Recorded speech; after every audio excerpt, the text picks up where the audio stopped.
Hello दोस्तों, मुझे बहुत खुशी है कि आप यहाँ हैं।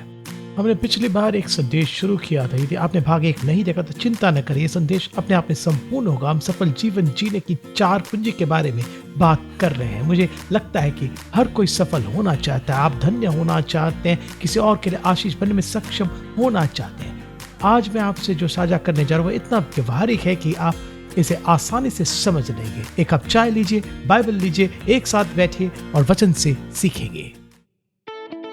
हाय, मैं बेलस कॉनली हूँ। जीवन में हम सब अनिश्चितता देखते हैं, फिर चाहे वो आर्थिक समस्या हो, रिश्ते में दरार हो, स्वास्थ्य समस्या हो या फिर आपके उद्देश्य को जानने की बात हो। एक बात तो पक्की है, परमेश्वर आपको देख रहे हैं, वो आपको चाहते हैं, पर चाहे आप किसी भी सामना क्यों न कर रहे, उसके पास उसका जवाब है।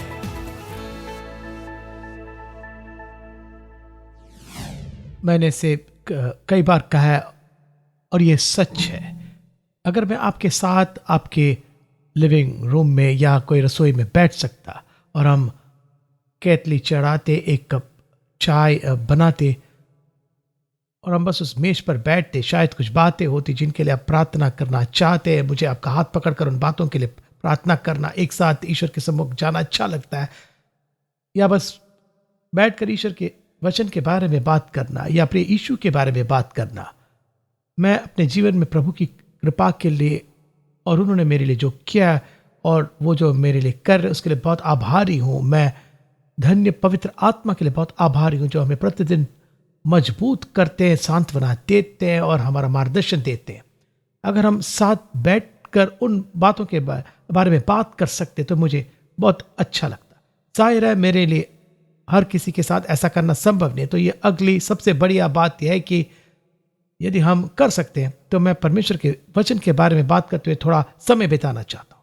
हम सफल जीवन की 4 कुंजी के बारे में बात कर रहे हैं। यदि आप पिछली बार हमारे साथ थे तो हमने अपने उद्देश्य की खोज के बारे में बात की। प्रभु ने हमें व्यक्तिगत रूप से बनाया है और हमारे जीवन का कार्य उस व्यक्तिगत बनावट से प्रभावित होना चाहिए। मैं उन सब को दोबारा नहीं दोहराऊंगा। हम सफल जीवन की दूसरी कुंजी की ओर बढ़ेंगे। सबसे पहले अपनी उद्देश्य की खोज करें। दूसरा है जुनून रखना, जुनून के साथ जीना। आप जो भी करें निर्धारित करें कि आप केवल जीना या केवल अस्तित्व में रहना नहीं चाहते, बल्कि आप वास्तव में जीना चाहते। आप केवल अस्तित्व में रहकर एक दिन गुजारना नहीं चाहेंगे। मुझे एहसास है कि अभी लोग मुझे देख रहे हैं और यह आपका वर्णन करता हो। आपके लिए एक और दिन गुजारना बहुत बड़ी बात हो। मैं बस ये आपको बताना चाहता हूँ कि परमेश्वर आपको देखते हैं और वे आपकी मदद करना चाहते हैं। मैं जानता हूँ कि आप में से कुछ लोग जो मुझे देख रहे हैं, आपके जीवन में भारी संघर्ष चल रहा है। आप एक गहरे काले निराशा से जूझ रहे हैं। सुनिए, परमेश्वर आपसे प्रेम करते हैं और आपकी मदद करना चाहते हैं। वे चाहते हैं कि आपका मन उस निराश से मुक्त हो और वे नहीं चाहते कि आपका बस अस्तित्व बना रहे। वे चाहते हैं कि आप जीवित रहे। मैं आपसे जुनून के बारे में बात करना चाहता हूँ। बाइबल सुबोधोपदेशक 9:10 में कहती है, जो काम तुझे मिले उसे अपनी शक्ति भर करना। तो कुलीसियों 3:23 में लिखा है, तुम जो कुछ भी करो पूरे मन से करो, और चाहे आप उपदेशक हो, लेखक हो, शिक्षक हो, गायक हो या आयोजक हो, उसे जुनून के साथ करे। मेरा एक दोस्त था, अब वो स्वर्ग में है। जब हम पहली बार एक दूसरे के करीब आए तब वो कलीसिया का एक सदस्य था। परिवार के साथ कलीसिया आना उसने शुरू किया और उसने मुझसे पूछा कि क्या मैं शिकार करने जाना चाहूँगा। उसके साथ धनुष बाण के साथ शिकार करने लगा। मैंने कहा ज़रूर। हम इस जंगली इलाके में गए, हमारे पास धनुष और बाण थे और मैं बता सकता हूँ कि वो घबराया हुआ था, इस बात से नहीं कि हम क्या शिकार कर रहे थे या इस तथ्य से नहीं कि मैं धनुष और तीर से खतरनाक था। वह घबराया हुआ था क्योंकि मैं उसका पादरी था। मैं नहीं जानता कुछ लोग ऐसे क्यों होते। वे अपने पादरियों से ऐसे मिलते हैं जैसे उनकी जुबान बंद हो। वो घबराया हुआ था। वो कुछ ऐसा नहीं करना चाहता था जो गलत हो। और मैंने सोचा कि मैं खुद से सोच रहा था, हाँ, हमें से निपटना होगा। हम झाड़ियों से भरी इस पहाड़ी के नीचे खड़े थे और ऊपर एक पुरानी जंग लगी कांटेदार तार की बाड़ थी, जो यदि आप नहीं जानते हो तो वे कटीले तार जिसमें नुकीले कील होते हैं, यदि आपके कपड़े उसमें फंस जाए तो वे फट जाएंगे और ये आपकी देखो काफ़ी हद तक काट सकते हैं। हम इस पहाड़ी के निचले भाग पर थे और मैं शीर्ष पर कटीले तारों वाले उस पहाड़ी को देख सकता था। हमारे बगल में कांटों वाली ये विशाल झाड़ी थी। वो वहाँ वो खड़ा था और मैंने कहा मैं तुम्हें बताऊं। उसने पूछा क्या? मैं कहा हम उस चोटी तक दौड़ लगाएंगे। उसने कहा क्या? मैंने कहा हम उस चोटी तक दौड़ लगाएंगे। उसने कहा ठीक है। उसने अपने धनुष बाण नीचे रखे पर मैंने उसे झाड़ी में धकेल दिया। फिर मैं उस पर हंसने लगा, चोटी की ओर दौड़ने लगा। मैं उसके चेहरे का भाव कभी नहीं भूलूंगा। उसके चेहरे पर बड़ी सी मुस्कान थी। वो खुद को झाड़ी से बाहर निकलता है और चोटी की ओर दौड़ने लगता है। ठीक चोटी के पास वो मेरे बराबर आ गया। हम चोटी पर थे 7 साल और सिर्फ जीतने भर के लिए कांटेदार तार की बाड़ के बीच से वो कूद गया। मैं सोच रहा था ठीक है, मैंने अभी अभी इस आदमी के बारे में कुछ सीखा है। मैंने उसे झाड़ी में धकेल दिया, शरारत बस उसी के लिए। पर पता है उस समय से उस पर कोई घबराहट नहीं रही। वह सिर्फ अपने एक दोस्त के साथ बाहर था। तब से लेकर उसके जीवन के अंत तक हम एक दूसरे के गहरे मित्र बन गए। और उस दिन मैंने उसके बारे में कुछ सीखा। वह एक जुनूनी व्यक्ति था। उसका एक बहुत सफल व्यवसाय था और वह अपने व्यवसाय के प्रति बहुत जुनूनी था। उसी तरह जैसे वह अपने पादरी के खिलाफ दौड़ जीतने के लिए चोटी तक दौड़ने के लिए तैयार था। जुनूनी। मैंने उसके हर काम के बारे में सोचा। वह सबके प्रति जुनूनी था। वह पूरी तरह समर्पित था। मेरा एक और मित्र है, वह अपने देश में सेवकों के लिए बैठकें आयोजित करता था। वह एक केवल उन पादरों के लिए था जिनकी कलीसिया में 500 या उससे अधिक लोग थे। वह इसे विशिष्ट होने या यह कहने के उद्देश्य से नहीं कर रहा था कि ठीक है हम उस व्यक्ति से बेहतर है जो एक छोटी कलीसिया का पादरी है। यह केवल एक बार की बात थी जो उसने कुछ अनोखी चुनौतियों से निपटने के लिए की थी, जो कि एक बड़ी कलीसिया के पादरी को झेलना पड़ता हो, जो कि छोटी कलीसिया के किसी पादरी को नहीं झेलना पड़ता। सच तो यह कि ये अनोखी चुनौतियां होती है। बाइबल नीति वचन की पुस्तक में कहते हैं जहां बैल नहीं वहां गौशाला स्वच्छ तो रहती है, परंतु बैल के बल से अनाज की बढ़ती होती है। मतलब यदि आपके गौशाला में कोई बैल ना हो तो आपको उनके द्वारा वहां छोड़े गए किसी भी सामान को साफ करने की जरूरत नहीं। आपको उस बात से निपटने की जरूरत नहीं। आपको पता है मैं क्या बात कर रही थी। आप उस फसल को चाहते हैं जो बैल लाता है तो आपको बहुत सी चीज़ों को झेलना होगा। यदि आपके पास बहुत बैल है तो बहुत सफाई करनी होगी। जितना अधिक आप बढ़ते हैं उतना अधिक आप जानते हैं कि आपको किससे निपटना होगा। जितना बड़ी आपकी सेवकाई होगी, इतना आपका व्यवसाय होगा, उतना ही अधिक आपको झेलना पड़ेगा। बैठक का उद्देश्य केवल एक बड़े कलीसिया के पादरी होने के उन विशेष कारकों से निपटना था। और कहानी को संक्षिप्त करने हैं तो मेरा दोस्त उनके देश के प्रमुख नास्तिक से उनका परिचय हुआ। तो मैंने कहा कि प्रमुख नास्तिक, क्योंकि यह सबसे प्रसिद्ध था। तो मेरा दोस्त जो इस आदमी से परिचय बनाता है और वास्तव में उसके साथ दोस्ती भी करता है, कहा कि तुम्हें पता है हमारे यहाँ एक पादरी सम्मेलन और देश के सभी सबसे बड़ी कलीसियाओं के पादरी आने वाले और मैं चाहता कि तुम मुख्य वक्ता बनो। तो नास्तिक ने कहा कि क्या? उसने कहा हाँ, मैं चाहता हूं कि तुम उनसे बात करो। वो पूछता तुम क्यों चाहते कि मैं पादरियों से बात करूं? उसने कहा मैं चाहता हूं कि तुम इस विषय पर बात करो कि तुम कलीसिया क्यों नहीं आते और तुम्हें क्यों लगता है कि हमारे देश में अधिकांश लोग कलीसिया क्यों नहीं जाते हैं, लोग कलीसिया से दूर क्यों रहते हैं। तो उस आदमी ने कहा ठीक है मैं करूंगा, मैं इसे कभी नहीं भूलूंगा।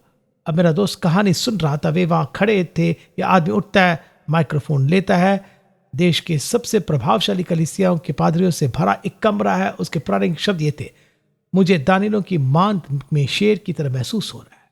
हर कोई हंस पड़ा, वे हंसने लगे और इससे कमरे में तनाव कम हो गया। फिर उन्होंने कहा कि मुझे आपसे इस बारे में बात करने के लिए कहा कि मैं कलीसिया क्यों नहीं आता और हमारे देश के ज्यादातर लोग क्यों नहीं चाहते। वो कहता है कि मैं आपको बताऊंगा कि लोगों का कलीसिया न आने का मुख्य कारण है कि हमें मंच में कोई जुनून नहीं दिखता।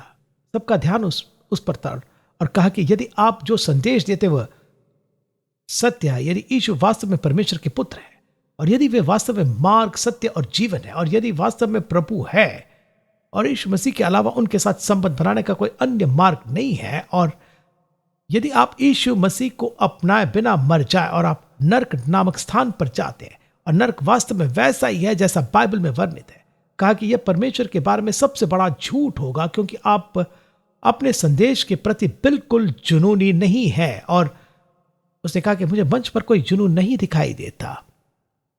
उस पर सबका ध्यान बिल्कुल लग गया, और यह बिल्कुल सच भी है। कोई भी किसी उदास उपदेश की बात सुनने नहीं आएगा जिसे देखे यह न लगे कि वह अपने बारे में जो बात करे उस पर विश्वास है कि नहीं। उसे लोग जुनून की ओर आकर्षित होते हैं। वे किसी ऐसे व्यक्ति को देखना चाहते तो अपने काम के प्रति बहुत जुनूनी हो। यह कलीसिया के बारे में भी सच है। यह सच सब बातों पर लागू होता है। लोग जुनून की ओर आकर्षित होते हैं। जीवन स्वयं एक वरदान है जिसका आनंद लेना चाहिए, जश्न मनाया जाना चाहिए। जीवन में नींद में न चले, दिल से दे, दिल खोल कर गाए, ऐसे नाचे जैसे कोई तुम्हें देख नहीं रहा। जोश के साथ जिए। देखिए यूहन्ना 2:13-17 में यीशु और उनके जुनून के बारे में लिखा है कि यहूदियों का फसह का पर्व निकट था और यरूशलेम को गया, और उसने मंदिर में बैल और भेड़ और कबूतर के बेचने वाले और सर्राफों को बैठे हुए पा। तब उसने रस्सियों का कोड़ा बनाकर, अब यह यीशु नहीं है जिनके बारे में अक्सर सुनते हैं, तब उसने रस्सियों का कोड़ा बनाकर सब भेड़ों और बैलों को मंदिर से निकाल दिया और सर्राफों के पैसे बिखेर दिए और मेजें उलट दी। और कबूतर बेचने वाले से कहा, इन्हें यहां से ले जाओ, मेरे पिता के भवन को व्यापार का घर मत बनाओ। तब उसके चेलों को स्मरण आया कि लिखा है कि तेरे घर की धून या जुनून मुझे खा जाएगी। तो तेरे घर की धुन या जुनून मुझे खा जाएगी। आखिरी बार आप कब किसी चीज को लेकर जुनून से भर गए थे? आखिरी बार कब आप किसी चीज को लेकर धुन में आ गए थे? तो मेरा एक दोस्त मुझे बता रहा था कि वह और उसका परिवार, मुझे लगता है कि वे छुट्टियों में कोलोराडो में स्कीइंग करने गए थे, और उसने और उसकी पत्नी ने कुछ घंटों तक स्कीइंग की और फिर लॉज में गए, फिर बाहर बैठे कॉफी पी रहे थे और खूबसूरत दृश्य का आनंद ले रहे थे। ढलान देख सकते थे और उन्होंने देखा कि पेड़ों के नीचे से कुछ पागल नीचे आ रहे थे। वे ढलान से उतर चुके थे और पेड़ों के बीच से बेहद तेज गति से नीचे आ रहे थे, बहुत ही खतरनाक। वह अपनी पत्नी की ओर देखता है और कहता है कि उन बेवकूफों को देखो। कहता है कि उनमें से एक अपनी गर्दन तोड़ने वाला है। वे उन्हें देख रहे, कहती है हाँ ये पागलपन है। जैसे जैसे वे करीब आते गए वह कहता है कि हे प्रभु ये हमारे बेटे हैं। वह तुरंत गया और उन दोनों के लिए हेलमेट लिया। जब उसने मुझे यह कहानी सुनाई, अब मैंने उनसे ये नहीं कहा कि, लेकिन मन में सोचा हाँ बेशक वे बिल्कुल वही करेंगे जो तुम करोगे। वो वैसा ही था, वह जो कुछ भी करता उसके प्रति जुनूनी था। यदि सीढ़ियाँ चढ़नी हो तो हम साथ हो, तो वो मुझे पछाड़ कर सीढ़ियाँ चढ़ना चाहता। हम कुछ भी कर रहे वो जुनूनी रहता था। वो एक जुनूनी प्रचारक था, जीवन के प्रति जुनूनी, और उसके लड़के भी वैसे ही थे। लोग जुनून की ओर आकर्षित होते हैं। यह संक्रामक है, बिल्कुल संक्रामक। तो 2 कुरिन्थियों 9:2 यह कहता है कि क्योंकि मैं तुम्हारे मन की तैयारी को जानता हूं, जिसके कारण मैं तुम्हारे विषय में मकदूनियों के सामने घमंड दिखाता हूं कि अखाया के लोग एक वर्ष से तैयार हुए और तुम्हारे उत्साह ने और बहुतों को भी उभारा है। जुनून के बारे में कुछ बहुत ही उत्तेजक है। ये दूसरों को प्रभावित करता है। जुनून और जोश दूसरों पर हावी होता है। एक दिन मैं टेलीविजन पर चैनल बदल रहा था, कुछ खास दिलचस्प साथ नहीं था। एक चैनल खोला और ये व्यक्ति डायनासोर पक्षी के बारे में बात कर रहा था। मेरी कोई खास दिलचस्प नहीं थी, लेकिन उस आदमी में कुछ था जिसने मुझे आकर्षित किया। वो इन डायनासोर पक्षियों के बारे में बड़े जुनून से बोल रहा था कि वे कैसे दिखते थे, कितनी तेज दौड़ते थे, उनके पंजे कैसे थे और वे अपने शिकार पर कैसे झपटते थे। वह इतना जोश में था कि मैंने सोचा इसे देखूंगा। उस आदमी के डायनासोर पक्षी के बारे में सुनने लगा, लेकिन यह उसका जुनून था जिसने मुझे बांधे रखा था। डीएल मूडी के बैठकों में से एक में यह कहा गया कि एक व्यक्ति वहां था और उसने मंडली के एक अन्य व्यक्ति से पूछा कि आप अक्सर इन्हें सुनने आते हैं? कहता हाँ। उसने आप पूछा आप इसलिए आते क्योंकि आप उनके उपदेशों पर विश्वास करते? जो प्रतिक्रिया मिली हुई वो उस व्यक्ति ने कहा नहीं, मैं इसलिए नहीं आता क्योंकि मैं उन उपदेशों पर विश्वास करता हूँ, मैं इसलिए आता क्योंकि वो अपने उपदेशों पर विश्वास करता है। उसमें एक जुनून था, जोश था, और ईश्वर चाहते हैं कि हम अपना जीवन जुनून के साथ जिए। अब हम अगली बात पर आते हैं, सफल जीवन की अगली कुंजी पर, और वह है शांति। हमें शांति की खोज करने, बाइबल भजन संहिता 34:14 में कहती है कि शांति को ढूंढ और उसी का पीछा कर। शांति की तलाश एक महान खोज है, ये एक अच्छी बात है। ईश्वर के साथ मेल और ईश्वर की शांति, ये दो अलग अलग बातें हैं। ईश्वर की शांति जो उद्धार के द्वारा आती है। मैंने महान अमेरिकी प्रकृतिवादी और प्रतिभाशाली लेखक हेनरी डेविड थोरो के बारे में पढ़ा था। उसकी मृत्यु शैया पर उसके एक मित्र ने कहा कि हेनरी, क्या तुमने ईश्वर के साथ शांति स्थापित कर ली? थोरो ने इसका उत्तर दिया, उसने कहा कि मुझे पता ही नहीं था कि परमेश्वर और मेरे बीच मतभेद है। अब ये एक बहुत ही चतुर उत्तर है, लेकिन दुर्भाग्यवश यह गलत है। यह एक अज्ञान उत्तर है। बाइबल कुलिसियो 1 में कहते हैं कि उसके क्रूस पर बहे हुए लहू के द्वारा मेल मिलाप किया। मेरे दोस्त, सच तो यह है कि एक संपूर्ण दुनिया शत्रु था। हम परमेश्वर के शत्रु थे। सारा संसार पाप का दोष है। बाइबल यह कहते हैं कि जब हम परमेश्वर के शत्रु थे, मसीह हमारे लिए मरे और वे क्रूस पर बहे अपने रक्त के द्वारा शांति लाए। ईश्वर के साथ शांति पाने का एकमात्र रास्ता उनके पुत्र यीशु मसीह पर भरोसा करना, जो आपके लिए मारे गए, जिन्होंने कलवरी पर आपके पापों को अपना ऊपर ले लिया। एक बार जब आप ईश्वर के साथ मेल कर लेते तो आप ईश्वर की शांति प्राप्त कर लेते। फिलिपियों 4:6-7 ये कहता है कि किसी भी बात की चिंता मत करो, परंतु हर एक बात में तुम्हारे निवेदन, प्रार्थना और विनती के द्वारा धन्यवाद के साथ परमेश्वर के सम्मुख उपस्थित किए जाए। तब परमेश्वर की शांति, जो सारी समझ से बिल्कुल परे है, तुम्हारे हृदय और तुम्हारे विचारों को मसीह यीशु में सुरक्षित रखेंगे। किसी भी बात की चिंता न करें, बल्कि हर बात के लिए प्रार्थना करें। यदि आप ऐसा करें तो लिखा है कि ईश्वर की शांति आपके दिल और दिमाग के चारों ओर पहरा देगी, रक्षा करेगी, एक घेरा बनाएगी और आपको उन चिंताजनक विचारों से बचाएगी। अपनी चिंताएं उन पर डाल दे। यीशु ने अपनी शिक्षा में कहा, कल के बारे में चिंता मत करो, आज के दिन के लिए आज परेशानी ही काफी है। और यह बिल्कुल सच है। कल की चिंता करना आज की धूप को कल के बादलों से ढांपने के समान है। यह लगभग वैसा ही है जैसे परमेश्वर ने हमारे दिलों में 24 घंटे का फ्यूज लगा दिया। और हमारे पुराने घर में हमारे पास एक एयर कंडीशनर था। अब हम जिस घर में रहते हैं उसमें एयर कंडीशनर नहीं है। कभी कभी लगता है काश होता। हमारे पुराने घर में हमारे पास एक एयर कंडीशनर था और वो एक आशीष था। उसमें कुछ गड़बड़ था, क्योंकि कभी बिजली का झटका लगता और कुछ होता और उसका फ्यूज उड़ जाता। मैंने बाहर से इलेक्ट्रिशियन बुलाया, उसकी जांच कराई, परंतु कोई भी समस्या का पता नहीं लगा पाया। जब वे वहां होते तो ये पूरी तरह काम करता, लेकिन सचमुच हर हफ्ते हमारा एक फ्यूज उड़ जाता और कोई भी इसका पता नहीं लगा पाता। आखिर मैंने कोई फ्यूज खरीद कर रख लिया और मैंने इनको रसोई के एक दराज रख दी और फिर से फ्यूज उड़ गया। मैं फ्यूज बदलता और फिर से कुछ दिनों के लिए सब ठीक चलता और फिर कुछ दिनों के लिए सब ठीक चलता, फिर फ्यूज उड़ जाता। उसकी जांच करने के लिए मैं फिर से किसी को बुलाता, वो कहता मुझे नहीं पता क्या करो, चलो ये करके देखते। वो कर देते, लेकिन हम उसे सुलझा नहीं पाए। ये ऐसा है मानो प्रभु ने हमारे दिलों में 24 घंटे का फ्यूज लगा दिया। जब हम कल के बारे में आज करते तो हम 24 घंटे के फ्यूज पर 48 घंटे का भार डालते और फिर कुछ तो खराब होगा।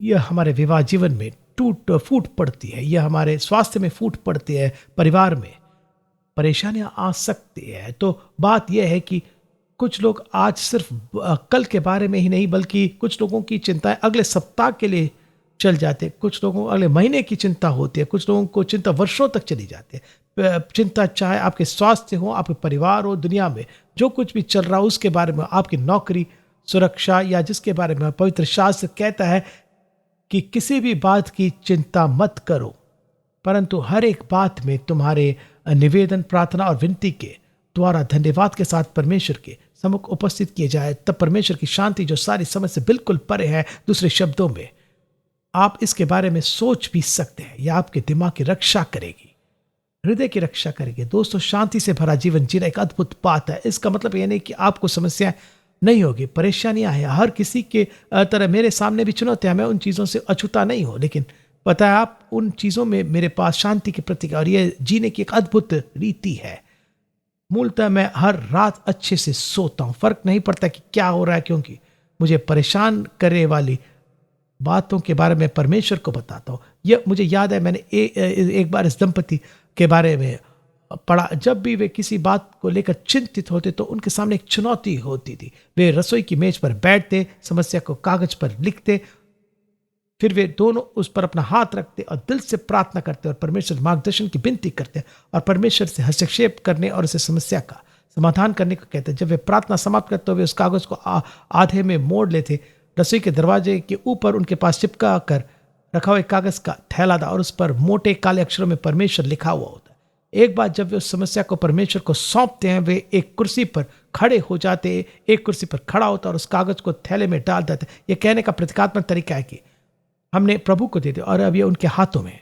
अब उनके बीच एक अनोखी बात यह थी कि उनका एक निर्णय था। वे हाथ मिलाते और आपस में बोलते कि यदि आप या मैं कभी भी उस बात के बारे में चिंता करें जो परमेश्वर को दे दिया, तो चिंता करने वाला व्यक्ति कुर्सी चढ़कर उस कागज को थैले से निकाल कर अपने पास रखेगा, क्योंकि अगर हम इसके बारे में चिंता करें तो परमेश्वर के पास नहीं, हमारे पास है। मैंने सोचा कितना अच्छा विचार है। मुझे लगा कि सच तो यह कि यदि हम अब माने तो हमें से बहुत कहेंगे कि मैं शायद अपना बहुत समय थैले से उस कागज को निकालने में बताऊंगा। दोस्तों, जब आप परमेश्वर को कुछ देते हैं तो उसे उनके पास ही छोड़ दे। अब यदि वे आपको कुछ करने का निर्देश दे तो करें, यदि आप प्रार्थना करें तो अपनी चिंताएं उन पर डाल दे। दोस्तों, परमेश्वर की शांति आपको संभालेगी। इन आखिरी कुछ मिनटों में मैं जिस अंतिम बात के बारे में बात करूंगा वो खेलने के लिए समय निकाले। हाँ, आपने सही सुना, खेलने के लिए समय निकाले। तो 1 तीमुथियुस 6:17 कहता है, परमेश्वर जो हमारे सुख के लिए सब कुछ बहुतायत से देता है, आपको उन चीजों का आनंद लेने के लिए समय निकालना है। मुझे याद है, मैंने एक बार बोर्नियो से एक सेवक को सुना था। वह उस बाइबल कॉलेज में आया था जिस पे मैं था और मैंने सोचा ये बहुत मस्त है, इस बंदे ने अपना जीवन दे दिया। वह उस स्थान पर है जो मेरे विचार से पृथ्वी का दूर दराज का इलाका है।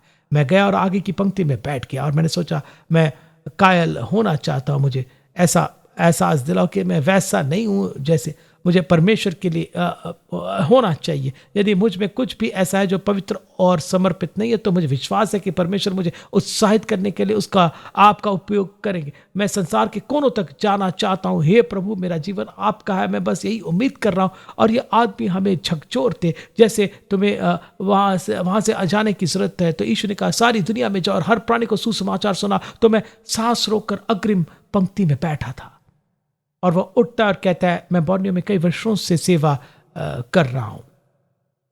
कहे कि और मुझे पता चला कि आप कभी भी एक मिशनरी नहीं बन पाएंगे। यदि आपका कोई शौक नहीं है तो आप कभी सेवकाई में जगह नहीं बना पाएंगे। कहा कि मेरा शौक सीपिया बटोरना, मैं समुद्र तट को तलाशता हूं और से सीपिया बटोरता। मुझे याद है मैं बहुत निराश था। मैंने सोचा क्या हमें कोई सच्चा मिशनरी मिल सकता है तो मजाक कर कोई शौक पालो। मुझे लगा कि आप मुझे उत्साहित करेगा। आप कह रहे हैं कि मैं एक शौक पालो, यह मुख्य था। उस समय मैंने इसे एक तरह से दबा दिया, सोचा रहे ये तो व्यर्थ है। फिर सालों बाद, और आप में से कुछ लोग आप इस नाम को जानते हो और मैं इसे साझा नहीं करूंगा, वास्तव में मैं नाम बताए बिना कहानी साझा करूंगा, यह इससे और भी बेहतर होगा। यह बहुत प्रसिद्ध उपदेशक जिनको जानने का मुझे सौभाग्य मिला और हम कभी कभार एक साथ गोल्फ खेलते थे। उन्होंने अपने जीवन में बड़ी चुनौतियों से गुजर चुका था और दुनिया भर में सुसमाचार सुना चुका था। मैंने एक दिन उनसे पूछा कि एक युवा सेवक के रूप में आप मुझे सबसे मुख्य सलाह क्या देंगे। मैं सोच रहा था कि यह व्यक्ति मुझसे 35 साल बड़ा है और जितना मैंने अपने जीवन काल में अनुभव किया उससे कहीं अधिक अनुभव से ये गुजर चुका था। शायद उसकी एक छोटी उंगली में मुझसे कहीं अधिक अनुभव संग्रहित था। हम वास्तव में गोल्फ कोर्स पर गोल्फ के खेल का आनंद ले रहे थे। मैं उस व्यक्ति को सुन रहा था जो एक दिग्गज था, दुनिया को प्रभावित कर चुका था। दरअसल आप शायद दुनिया में कहीं भी नहीं जा सकोगे जहां लोगों ने उनका नाम न सुना हो। तो उन्होंने कहा कि मैं एक युवा सेवक होने के नाते सबसे अच्छी सलाह मांग रहा था। तो वे मुझे कहते कि उन्होंने कहा कि वेलस तुम्हारी गोल्फ स्विंग बहुत अच्छी है, कहा कि तुम्हें एक कंट्री क्लब से जुड़ने का सुझाव दूंगा। उन्होंने कहा तुम यार अधिक गोल्फ खेलो, और कहा कि गोल्फ ही है जिसने मुझे जीवित रखा है। फिर से मैं बहुत निराश हुआ। मैंने सोचा कि क्या ये वो नहीं है जो मैं सुनना चाहता था, लेकिन फिर से मैंने इसे दबा दिया। 2 सप्ताह बाद मैं दी अपोस्टोलिक्स नामक समूह के लिए एक सम्मेलन कर रहा था। यह ऑस्ट्रेलिया में एक पेंटेकोस्टल पहल था और मैं इस सम्मेलन का मुख्य वक्ता था। उन्हें पता चला कि मुझे गोल्फ खेलना पसंद है, इसलिए उन्होंने मुझे उनके दल के एक मजे हुए व्यक्ति के साथ रखा। वह भी ऑस्ट्रेलिया के एक छोटे से दिग्गज थे। याद नहीं, हम साथ चल रहे थे, हम 9वें फेयरवे पर थे और मुझे एक कहानी सुना रहा था। बेलस मैं शुरुआती दिनों में इस पहल के अग्रदूतों में से था और हम बहुत नियमों को मानते थे। नियम जैसे कोई मिश्रित पूल नहीं, एक ही समय में पूल में लड़के और लड़कियां नहीं, लड़कों को शॉर्ट्स पहनने की इजाज़त नहीं, लड़कियां वे अपने बाल नहीं काट सकती, और हमें बताया गया कि खेलना पाप होता है। उन्होंने कहा मैं प्रमुख प्रचारकों में से और मेरा स्वास्थ्य खराब हो रहा है। मैं डॉक्टर के पास जाता हूँ और डॉक्टर ये सभी जांच, ये परीक्षण करता और कहता है आपको वास्तव में कुछ भी नहीं हुआ और ये सब तनाव के लक्षण है। तो उसने पूछा आराम करने की जरूरत है। तो उत्तर था डॉक्टर मैं अपनी बाइबल पढ़ता हूँ। उसने पूछा ठीक, लेकिन आपका तनाव कम करने के लिए क्या कहते हैं? मैं बाइबल पढ़ता हूँ। उसने पूछा अच्छा आप अपनी बाइबल पढ़ते हैं, लेकिन मैं आपके सेवकाई के तनाव की बात कर रहा हूँ जो आप अपने साथ लेकर चलते हैं। यदि आपके पास तनाव मुक्त करने का कोई रास्ता नहीं, किसी प्रकार का शौक नहीं, तो आप जल्द ही कब्र में चले जाएंगे। ने कहा कि बेलस में सांप्रदायिक दिशा निर्देशों के खिलाफ, मिसाल के खिलाफ किया और मैंने गोल्फ का खेल अपनाया। कहे कि यह लज्जाजनक था कि मैं गोल्फ कोर्स पर था, समूह के प्रमुख प्रचारकों में से एक। फिर वे रुके और मुड़े और उन्होंने मेरी आंखों में देखा। कहा बेलस गोल्फ ही एकमात्र ऐसी चीज है जिसने मुझे जीवित रखा। मैं सोच रहा था कि यही बात मैंने हाल ही में कुछ हफ्ते पहले एक अन्य महान उपदेशक से सुनी थी, जिन्होंने कहा था गोल्फ ही एकमात्र ऐसी चीज है जिसने मुझे जीवित रखा। फिर मैं अपने मन में वापस गया और मैंने अपने बोर्नियो मिशनी के बारे में सोचा। मुझे एहसास हुआ कि प्रभु मुझे कुछ बताने की कोशिश कर रहे। मुझ में प्रेरणा थी परंतु बिल्कुल जोश नहीं था। मुझे गोल्फ खेलना पसंद है और मेरा एक और शौक भी है। मैं भाला वाला बंदूक लेकर समुद्र में कूद जाता और रात का भोजन मेज पर रखता। मैं इसे अपने खारे पानी का उपचार कहता हूँ। यह मेरे लिए सिर्फ एक विलासिता नहीं है, मेरे लिए एक जरूरत है। प्रभु ने हमें इन चीजों का आनंद लेने के लिए बनाया है। मैं कई उपदेशों को जानता हूँ, वे मंच के राजा थे, लेकिन वे सामाजिक रूप से निष्क्रिय थे क्योंकि मंच के बाहर उनका कोई जीवन नहीं था। कभी कभी आपको स्वास्थ्य होने के लिए समय निकालने की जरूरत होता है। और बाइबल मरकुस 6:31 में कहते यीशु ने अपने शिष्यों से कहा तुम आप अलग किसी एकांत स्थान में आकर थोड़ा विश्राम करो, क्योंकि बहुत लोग आते जाते थे और उन्हें खाने का अवसर भी नहीं मिलता था। अब दोस्तों, यदि यह आपके जीवन का वर्णन करता तो आपके एक निर्जन स्थान पर जाने की जरूरत है। आपको अपना मोबाइल उपकरण बंद करना है और आराम करना है। अब लंबी पैदल यात्रा या बाइक यात्रा का पथ यात्रा या वह सब कुछ करना शुरू करना होगा जो आपके भावनात्मक टंकी को भर दे। यदि आप एक सफल जीवन जीने जा रहे हैं तो सबसे पहले अपना उद्देश्य खोजें। नंबर 2, जुनून रखें। नंबर 3, शांति की खोज करें। और नंबर 4, खेलने के लिए समय निकालें। उम्मीद करता हूं इस संदेश में आपको मदद मिली होगी। प्रार्थना करते प्रभु आपको आशीष दे। हम फिर से मिलेंगे। अधिक जानकारी और प्रेरणा के लिए willisconley.com पर जाइए।